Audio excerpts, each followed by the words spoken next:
आसंता 20 तारिख रे प्रकाश पाइबाकू जाउछि युक्त 2 परीक्षा फल।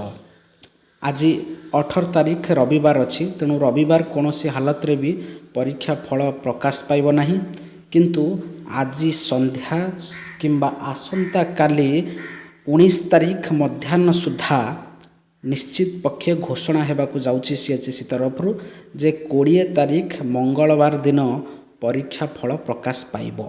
कहीं एमती कहूँ ना, आपन जदि देखिए युक्त 3 ऑनलाइन आवेदन रो शेष सीमा रही 20 तारिख।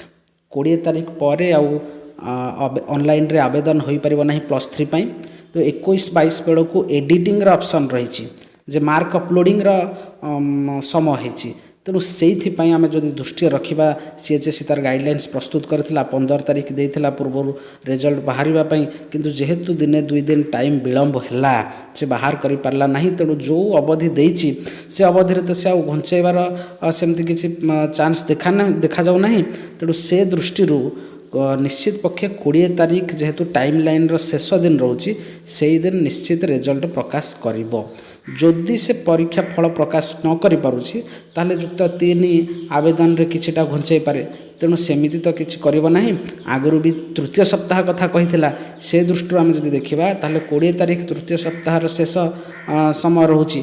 तेणु आम आशा करि परिबा जे 20 तारिख रे निश्चित पक्षे युक्त 2 कला विज्ञान वाणिज्य एवं धंदामूलक सबु विभाग रो परीक्षा फल प्रकाश पाइब। तबे एभली खबर आम चैनल रू पाइबा पई एबे ही आम चैनल को सब्सक्राइब करंतु, लाइक कमेंट शेयर करंतु।